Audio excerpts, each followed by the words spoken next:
Kemudian ya'khuzunahum bi aidihim wa arjulihim, akan diambil oleh malaikat Zabaniyah ini melalui tangannya dan kaki-kakinya.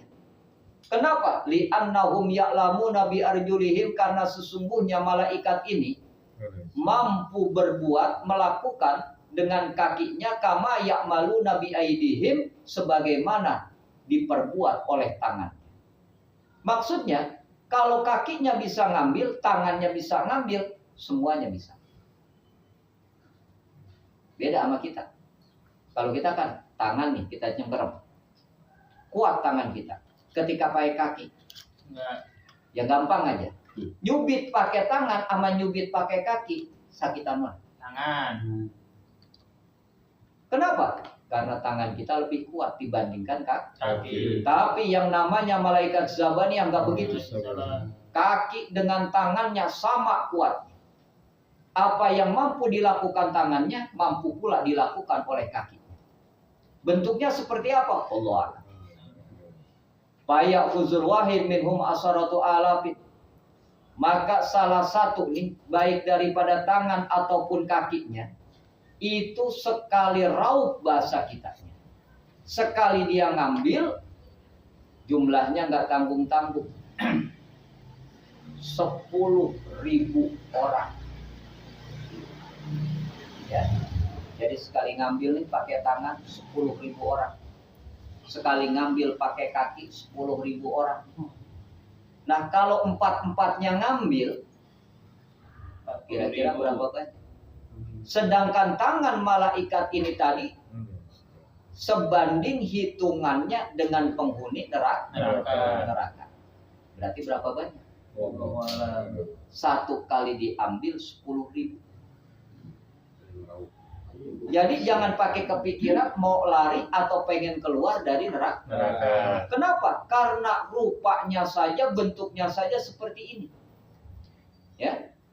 Saking hebatnya tuh rupa malaikat Zabaniyah ketika mengambil orang-orang kafir dengan satu kali raupan saja sebegitu banyaknya.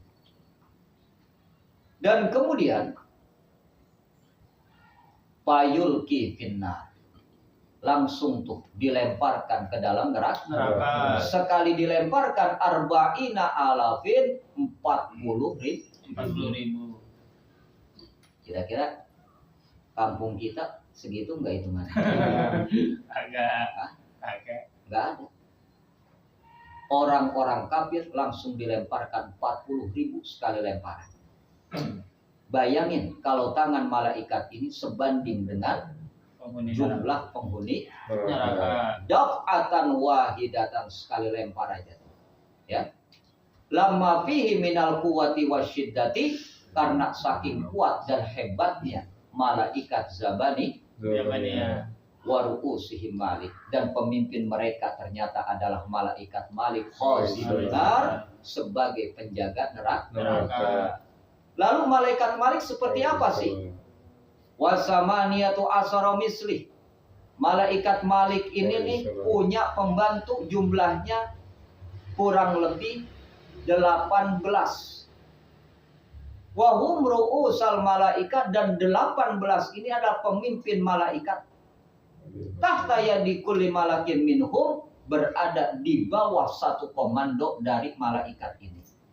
Minal khuznati, dari para penjaga neraka. Mala yuso'ada dihim illallah, nggak ada yang tahu jumlahnya kecuali Allah. Jadi satu malaikat tuh yang namanya malaikat Malik punya pembantu lagi 18 yang rupanya sama dengan malaikat Malik. Nah, tiap malaikat ini memiliki anak buah bahasa kita, malaikat Zabaniyah, yang banyaknya nggak ada yang tahu kecuali Allah. Kemudian rupanya kayak apa sih? Ini dikasih bocoran kita sedikit. Wa a'yunuhum kalbarqil khatib. Kalau kita memandang matanya ini seperti kilat yang menyambar. Kita pernah lihat kilat? Pernah kan? Mata kita gelap nggak? Gelap. Spontan tuh gelap. Nah, ini seperti kilat yang menyambar tepat di depan mata. Artinya apa? Kalau kita memandang rupa malaikat ini, matanya saja nggak sanggup kita. Kemudian wa asnanihim kabayadi qarnil baqar, dan giginya putih seperti tanduk sapi. Jangan sapi kita. Kalau sapi kita kan tanduknya kecil-kecil. Ada tuh yang namanya sapi India atau di Ethiopia, Afrika, itu tanduknya gede-gede banget. Itu belum seberapa. Jadi gigi para malaikat ini tuh kayak begitu. Bisa kita bayangin, kita lihat orang aja giginya model begitu. Benar kan? Iya. Ditambah lagi wasyafahim tamsi aqdamihim. Bibirnya malaikat ini, kalau bahasa kitanya tuh blewer ke bawah sampai kaki. Berarti malaikatnya doer. Bukan doer, itu sengaja. Ya. Bentuknya menyeramkan untuk dipandang. Ditambah lagi yakhrujul habun nar min afwahim, menyembur api dari mulut malaikat. Kita pernah dengar cerita naga yang nyemburin api kan? Iya. Nah, itu mah belum apa-apa. Ya. Tapi bocoran yang kita dapat di sini, bagaimana rupa malaikat Malik, intinya adalah teramat sangat menyeramkan. Ditambah lagi, wa ma baina katafai kullu wahidin minhum masiratun sanatan. Dan di bahasa kitanya, panjangnya nih, lebarnya, antara pundak kanan sama pundak kiri itu perjalanan 1 tahun. Gedenya kayak apa? Mau coba? Jalan jangan berhenti 1 tahun. Terus kira-kira nyampe mana? Jalan kaki. Nah, itulah lebarnya malaikat dadanya. Dari pundak kanan ke pundak kiri. Perjalanan 1 tahun. Gede kalau begitulah, gede emang. Kenapa? Kita jalan 1 tahun nyampe di mana sih kita? Jangan berhenti tuh, jalan. Kira-kira nyampe di mana? Nyampe di Australia kali, lebih. Benar nggak? Kenapa? Saking gedenya nih rupa daripada malaikat Nah itu bocoran yang kita dapat tentang rupa daripada malaikat Malik. Lam yakhluqullahu ta'ala fi qulubihim minar rahmah. Ditambah lagi Allah tidak menitipkan di dalam hati malaikat Malik rasa kasih sayang. Begitu juga warrafata, dan kelembutan, dari zarrotin, walaupun cuma sebesar biji sawi. Jadi di dalam hati malaikat ini nih, nggak ada rasa kasih sayang, nggak ada kelembutan, walaupun cuma sebesar biji sawi. Beda sama kita, sekejam-kejamnya manusia masih punya rasa kasih sayang, masih punya rasa kelembutan. Contoh ya, ada penipu, tujuannya mah nggak baik, tapi ngomongnya lembut. Ada yang gitu? Banyak kan? Artinya apa? Masih ada kelembutan dalam hati. Bahkan ada pula nih orang yang ingin melakukan kejahatan, tapi pakai tipu muslihat kasih sayang. Nah, untuk malaikat Malik, malaikat Zabaniyah, nggak ada dititipin sama Allah kayak begitu. Sebab apa? Kalau di hati malaikat ada rasa kasih sayang, punya kelembutan, ketika nyiksa milih-milih ntar. Bener nggak? Iya. Apalagi pakai orang dalam, kan ribet ini. Gitu kan? Lancar udah. Nah, inilah malaikat Malik dan malaikat Zabani. Yagusu ahadim fi biharin nar, dan kemudian malaikat ini nih menyelam di lautan neraka. Berapa lama? 70 tahun. Dan yang aneh, ternyata api neraka ini tidak mampu membakar malaikat. Kok bisa begitu? Alasannya jelas. Api neraka, malaikat diciptakan oleh Allah dari cahaya. Cahaya itu mampu mengalahkan api. Contoh, ini kita lagi ngerokok kayak begini. Kelihatan nggak kita ngerokok gara-gara cahaya? Kelihatan nggak? Kelihatan. Apinya, asapnya, bener nggak? Tapi ketika kita merokok aja kita matiin nih lampu, lihat nggak kita? Lihat nggak? Lihat apinya, asapnya? Ini bukti bahwasanya cahaya bisa mengalahkan api. Begitupun nanti di dalam neraka, malaikat memang jaga neraka, ngikut masuk ke dalam neraka, tapi neraka nggak bisa memberikan efek apa-apa. Kenapa? Karena malaikat diciptakan dari cahaya. Inilah yang dikatakan li annan nura yaglibu 'alan nar, karena sesungguhnya cahaya bisa mengalahkan api. Nah, kita makanya kalau diciptakan oleh Allah dari cahaya, ketika masuk neraka nggak ngapa-ngapa. Nggak ngapa-ngapa. Nggak ada mudorotnya. Tetapi karena kita diciptakan dari tanah, nggak usah susah-susah, tanah liat. Garang tuh di api. Kering nggak? Wah, gosong. Bener kan? Contoh batu bata. Pernah lihat batu bata gosong? Nah, itu kan? Jadi ini adalah perumpamaan buat kita. Bagaimana jasad kita nanti bisa dimakan oleh api neraka karena memang kita dibuat dari tanah. Dari tanah. Dan tanah ini pasti kalah dengan api. Beda dengan cahaya yang mampu mengalahkan api. Wa na'udzubillahi ta'ala minan nar, dan kami berlindung kepada Allah Subhanahu wa taala dari siksa neraka. Summa yaqulu malikul zabaniyah. Kemudian berkata malaikat Malik kepada malaikat Zabaniyah sebagai anak buah.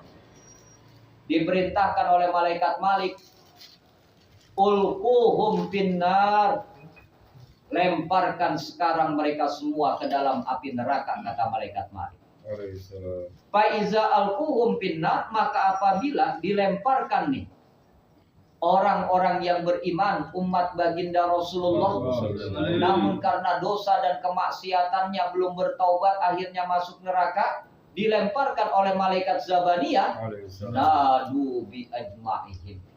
Mereka semuanya kemudian teriak. Teriaknya bagaimana? La ilaha illallah. Tiada Tuhan kecuali Allah. Kok bisa ngomong begitu? Ya, karena dulu ketika di alam dunia masih ada tauhid. Dia percaya bahwa tidak ada Tuhan kecuali Allah. Cuma sayangnya maksiatnya banyak, dosanya banyak. Belum sempat tobat, mati. Banyak yang begitu. Dan ketika api neraka mendengar nih orang-orang dari umat baginda Rasulullah membaca la ilaha illallah, fatarjiu anhumun nar, tiba-tiba saja api neraka yang tadinya mau membakar mereka balik lagi, nggak jadi. Kemudian bertanya malaikat Malik, ya nar khuzuhum, wahai api neraka, bakar. Bahasa kitanya. Ngapa pakai kagak jadi? Kan begitu. Ternyata api neraka bisa ngomong. Kata api neraka, kaifa akhuzu maum yaquluna la ilaha illallah. Bagaimana aku mau membakar mereka sedangkan mereka berkata la ilaha illallah, tidak ada Tuhan kecuali Allah. Fayaqulu Malik bizalik amara rabbil arsil azim fatakhuzuhumun nar. Dalam satu cerita malaikat Malik kemudian menghadap Allah. Ya Rabb, sesungguhnya api neraka nggak mau membakar umat baginda Rasulullah. Kenapa kata Allah? Karena ketika dilemparkan ke dalam neraka malah baca la ilaha illallah. Akhirnya api neraka nggak jadi bakar dia. Lalu bagaimana ya Rob? Masa masuk neraka kagak dibakar? Nah kan begitu kan? Akhirnya kata Allah, perintahkan kepada api neraka untuk membakar. Malaikat Malik kemudian kembali menemui malaikat Zabaniyah dan mengatakan kepada api neraka supaya membakar umat baginda Rasulullah dengan sebab dosa dan kemaksiatannya. Apa kata malaikat Malik? Allah telah memerintahkan, di mana Allah adalah Tuhan penguasa aras yang agung, agar engkau membakar mereka. Maka api neraka akhirnya membakar umat baginda Rasulullah. Dan ketika dibakar, faminhum man ta'khuzu ila qadamaihi. Ada yang dibakar cuma nyampe kakinya doang. Di dosanya di kita nih. Di kita dosanya. Cuma nyampe kakinya doang. Nah, mungkin dulu kakinya dibuat jalan yang kagak bener, ke tempat-tempat yang kagak bener. Cuma nyampe kaki doang yang kebakar. Yang lainnya enggak. Terus apakah nggak merasakan sakit? Ya kita nginjak bara api aja juga jingkat, apalagi yang namanya api neraka. Benar. Nah, wa minhum man ta'khuzu ila rukbatihi, dan ada pula yang dibakar cuma sampai lututnya doang. Ya, dari kaki sampai lutut ke atas enggak dibakar. Cuma sampai situ. Kenapa? Mungkin dulu lututnya jahil juga kali. Wa minhum man ta'khuzu ila rukbatihi, dan di antara mereka pun kemudian ada yang dibakar cuma sampai pusernya. Wa minhum man ta'khuzuhu ila khalqihi, dan kemudian ada yang dibakar hingga sampai tenggorokannya. Fa iza quribat min wujuhihim, dan ketika api ini mau menjalar ke wajah mereka, yaqulu Malik, berkatalah malaikat Malik kepada api neraka. Apa kata malaikat Malik? La takhruqi wujuhahum, jangan engkau bakar wajah mereka. Kenapa? Kata nih api neraka bertanya kepada malaikat Malik. Fa innahum sajadu 'alaiha lirrahman, karena sesungguhnya mereka dulu pernah bersujud kepada Allah yang Maha Penyayang. Jadi wajah orang yang beriman dari umat baginda Rasul, kalau nanti masuk neraka wajahnya nggak dibakar. Ya, nggak dibakar karena pernah sujud kepada Allah Subhanahu wa ta'ala. Dan kemudian malaikat Malik berkata lagi, la tahruqi qulubahum, jangan juga engkau bakar hati mereka. Kenapa? Li'annaha ma'danut tauhid, karena di dalam hati mereka di situ letaknya tersimpan tauhid. Kepercayaan mereka bahwa tidak ada Tuhan kecuali Allah. Kenapa? Karena buktinya tadi dilemparin ke neraka masih teriak la ilaha illallah. Cuman kelakuannya doang di alam dunia mendet. Gitu kan? Yeah. Makanya wajar kalau Nabi bilang dalam satu hadis, man qala la ilaha illallah dakhalal jannah. Siapa orangnya yang membaca la ilaha illallah, maka dia pasti masuk surga. Itu kan jaminan buat kita nih, dosa banyak, maksiat getol, gitu kan? Yeah. Kalau masih bisa baca la ilaha illallah dakhalal jannah. Di dunia dia sering baca itu, di akhirat juga dia baca itu.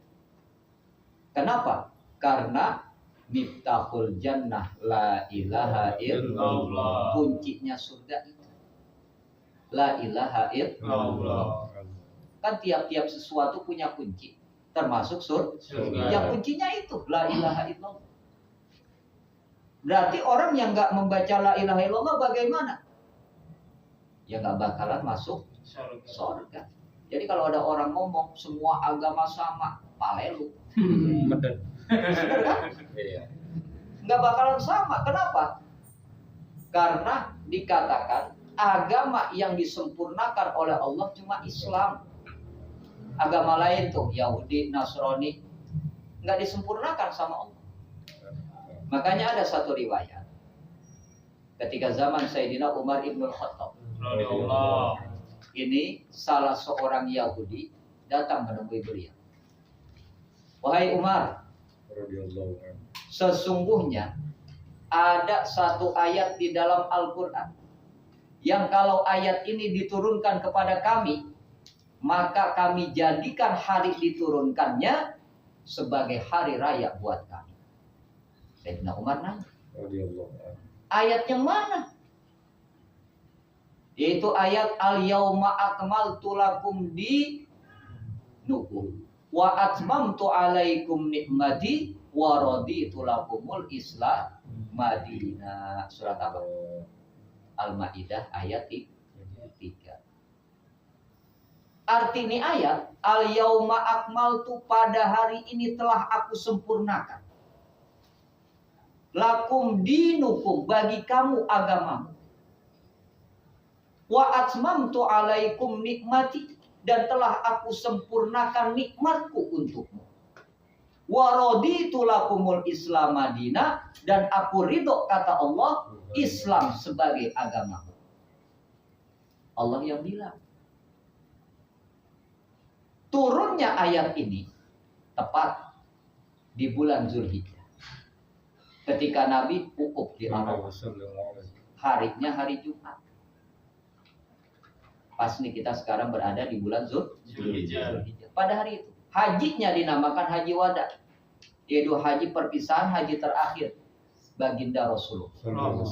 Nabi berapa kali haji? Ada yang mengatakan 2 atau 3 kali. 3 kali. Bagaimana kalau orang kita hajinya sampai 10 kali? Ngapa-ngapa kalau punya duit mah. Repot kan agak punya duit, pengenan doang. Benar nggak? Nah, di hari itu tuh Allah katakan bahwa Islam telah sempurna. Dan kemudian para sahabat pada ditanya. Di antaranya Abu Dzar Al-Ghifari, atau ada pula yang mengatakan sahabat yang lain, Abu Musa Al-Asy'ari. Orang kafir hidup nanya, wahai Abu Musa, benarkah nabimu telah menyampaikan kesempurnaan di dalam agamanya sehingga urusan buang hajat saja diatur? Kata Abu Musa, iya. Artinya apa?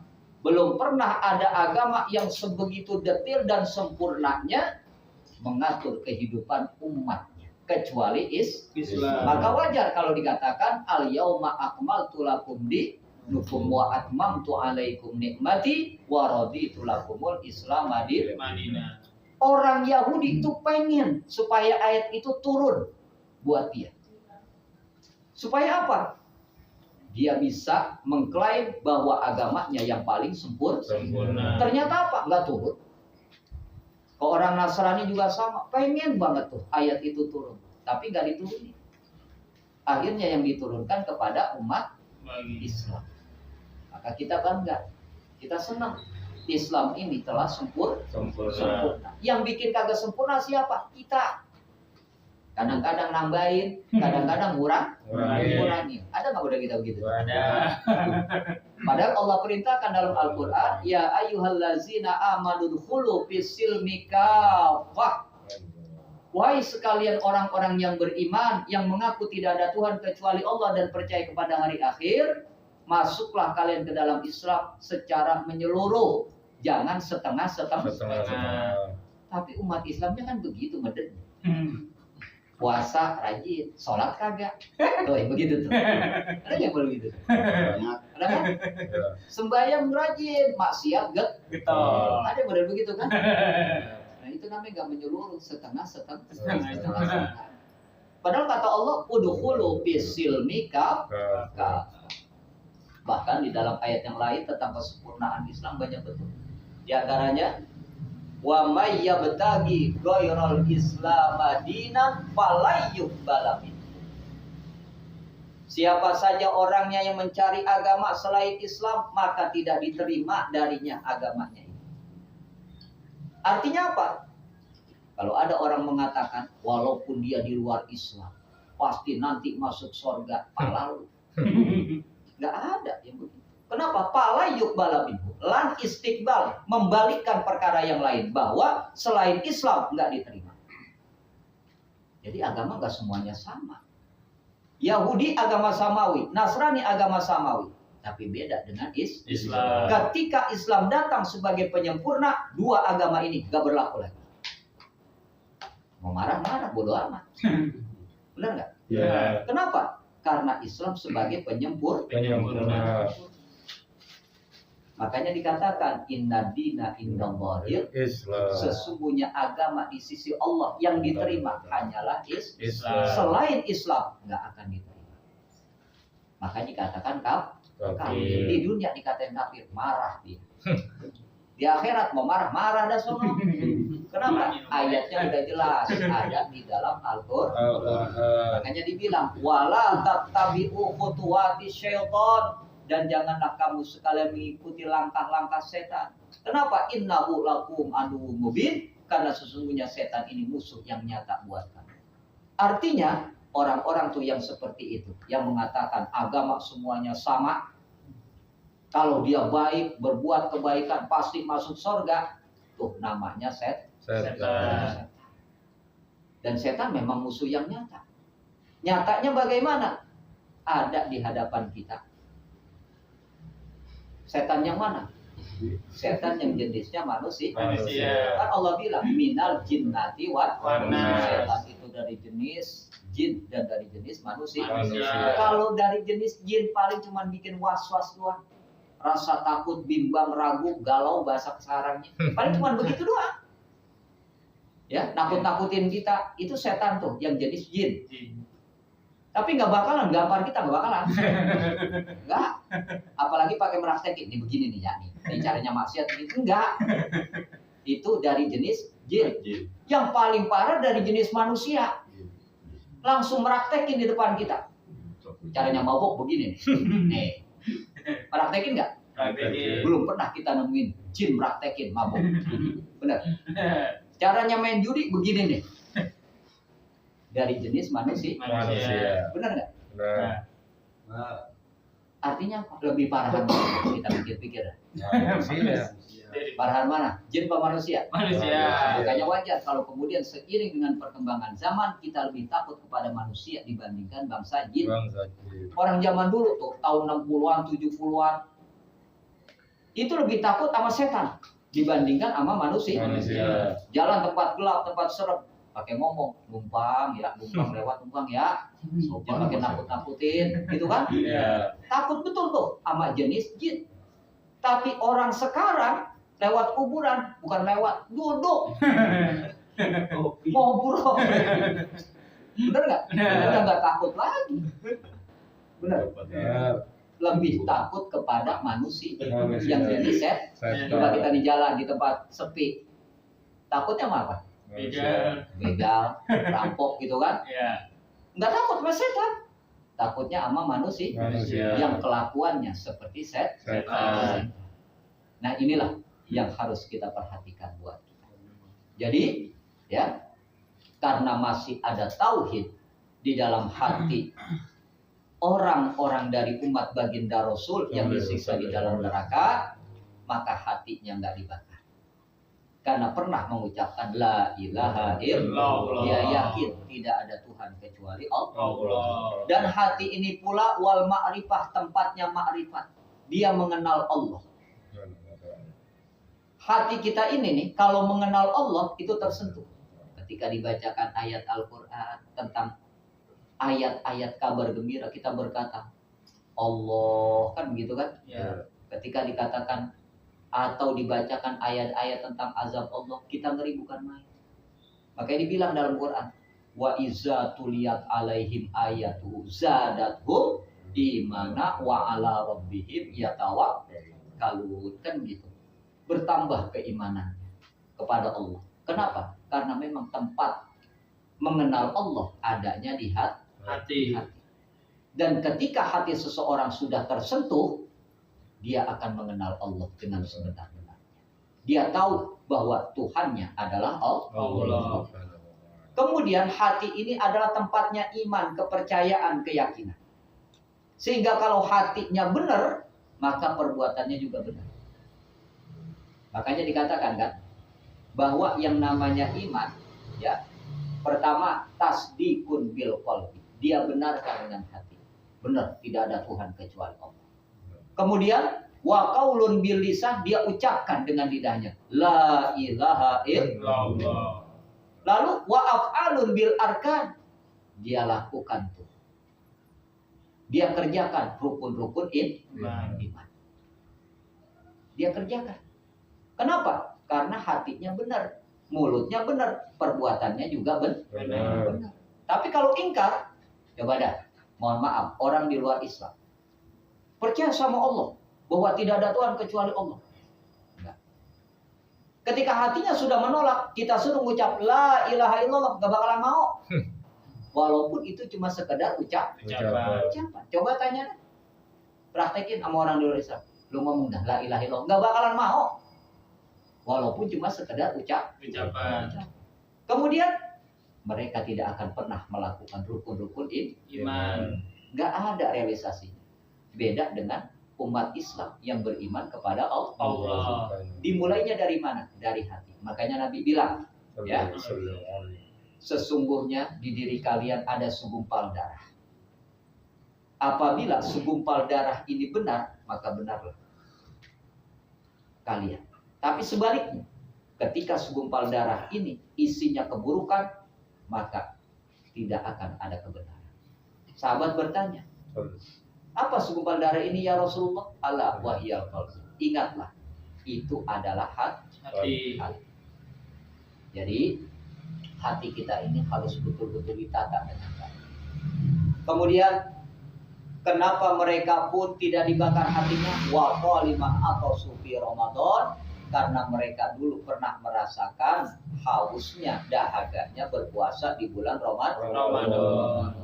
Jadi puasa Ramadan ini salah satu hikmahnya adalah tidak terbakar di api neraka. Kan kita tahu salah satu kelebihan daripada bulan Ramadan adalah membebaskan diri kita dari neraka. Lalu bagaimana orang yang nggak pernah puasa Ramadan? Berarti berani bener dia mas. Nantangin yang model begitu. Ada nggak kita yang begitu? Ada. Banyak banget. Ya. Kenapa? Karena orang yang berpuasa Ramadan, arti Ramadan kan membakar. Ramadan artinya membakar. Membakar apa? Dosa dan kesalahan kita melalui puasa. Dan yang menggiring kita untuk masuk neraka adalah hawa nafsu kita, keinginan kita.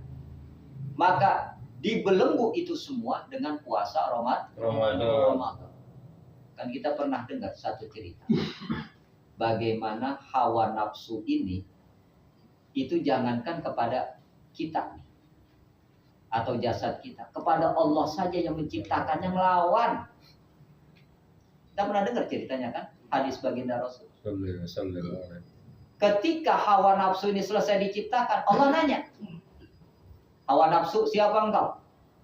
Kata hawa nafsu, aku, engkau. Dia nggak ngakuin bahwa dia diciptakan oleh Allah. Akhirnya apa? Allah bakar di dalam neraka. Nggak tanggung-tanggung, 3.000 tahun. Ketika dikeluarkan dari neraka, Allah nanya lagi, wahai nafsu, siapa engkau? Aku, engkau. Dibakar lagi tuh ke dalam neraka, cuma namanya nerakanya Zamharir. Ini neraka yang dingin. Nggak tanggung-tanggung, 1.000 tahun dibakar di neraka Zamharir. Ditanya lagi ketika dikeluarkan, siapa engkau? Aku, engkau. Bayangin. Bandelnya kayak apa tuh hawa nafsu? Nah, badannya kayak apa? Makanya orang kalau lagi nafsu nih, dibilangin apa juga bakal ngerti. Benar? Orang lagi kecanduan main judi, bilangin ah. Lu jangan main judi. Kan bikin lu susah. Ketika kita kasih tahu begitu, tuh orang sadar apa enggak? Enggak. Duit gua. Susah enggak? Lagi mabuk. Sama. Orang lagi jatuh cinta karena nafsu juga kan? Yeah. Sama, dibilangin apa juga bakal ngerti. Kata kita, lu demen yang model begitu. Maka lu foto kan? Gitu kan? Dibilangin kayak apa juga bakalan ngerti. Kenapa? Nafsu ada di depan. Dan ketika nih, nafsu ini kata Allah, malaikat kurung tuh nafsu. Kurung. Jangan kasih makan, jangan kasih minum. Ternyata apa? Tuh nafsu loyo. Pas dikurung, gak dikasih makan, gak dikasih minum. Dia gak lihat apa-apa udah. Akhirnya apa? Ketika ditanya, siapa engkau? Aku adalah nafsu, engkau adalah yang menciptakan aku. Baru sadar. Ya. Dan akhirnya apa? Dititipkan nafsu itu di badan kita. Ini kita kalau nggak punya hawa nafsu, ribet. Bener, ribet. Kenapa mau makan nggak punya nafsu makan? Orang ini kan contoh gampang, ketika kita lagi sakit dikasih makanan yang enak banget tuh kagak nafsu kita. Ya. Bener? Nah, Kenapa? Karena nafsu itu hilang. hilang. Terus kalau nggak ada nafsu lagi, nggak ada cita-cita dalam hidup. Itu kalau nggak ada nafsu. Sehingga pernah dalam satu riwayat, ya, Nabi Sulaiman ini pemurung Alaihissalam. yang namanya setan dan nafsu. Nafsu. Ternyata apa? Pasar sepi, nggak ada yang jualan. Orang jualan kan nafsunya pengen apa? Kayak Untung, kaya gitu kan? Ya, Pengen lebih dibandingkan orang lah. orang lain. Pas begitu dikurung, wah gila, pasar sepi, masjid ramai. Cuma apa yang ada? Perekonomian gak jalan. Gitu kan? ya. Nah kalau sudah begitu, coba ada. Apa nggak bangkrut itu negara? Bangkrut. Sampai Allah melarang, jangan Sulaiman, jangan, bahaya, jangan. Kata Nabi Sulaiman, pengen nyoba ya Rob. Kan begitu. Setelah dicoba, wah ternyata nggak beres ini urusan. Gitu kan? Itulah nafsu. Jadi orang yang berpuasa Ramadan pada dasarnya adalah bukan mematikan nafsunya, tapi mengendalikan. Dan ternyata apa? Kita ini nih di dalam mengendalikan masih kurang. Contoh yang gampang, pas begitu waktunya berbuka, 15 menit sebelum berbuka makanan udah siap depan kita. Benar? Benar nggak? Berbagai macam makanan ada di hadapan kita. Ternyata apa? Cuma 2-3 teguk air. Selesai. Hilang udah semuanya. Balas dendam kita pas malam. Benar nggak? Baru dah, tarawih, tarawih dah, liatin, gitu kan? Ya. Nah ini kita. Jadi kurang kita di dalam mengendalikan hawa nafsu. Nafsu. Tapi ternyata dari puasa yang kita lakukan mampu melindungi diri kita dari siksa neraka. Faya bekuna fiha masya Allah, maka mereka kekal di dalam neraka sesuai dengan yang dikehendaki Allah Subhanahu Wa ta'ala. Tergantung tuh. Nanti kalau mau dikeluarin ya dikeluarin. Berapa lamanya? Tergantung dosa dan maksiatnya kepada Allah selama hidup di alam Salam dunia. Maka buat kita dari bab yang ke-38 ini mengajarkan dan mengingatkan kepada kita agar selalu berusaha menjauhi yang namanya neraka. Sebab apa? Kalau kita baca di dalam kitab ini begitu menyeramkan dan menyakitkannya yang namanya neraka. Daripada masuk lebih baik jangan. Ya. Dan kita nih yang alhamdulillah Allah masih berikan kesempatan bisa merubah keberadaan diri kita. Yang tadinya mungkin udah hampir-hampir nih mau masuk neraka, bisa menyelamatkan diri dengan kesempatan yang diberikan Allah. Ya salah satunya dengan mendekatkan diri kepada Allah Subhanahu Wa wa ta'ala. taala. Nah ini bab yang ke-38 di dalam kitab Daqaiqul Akhlaq.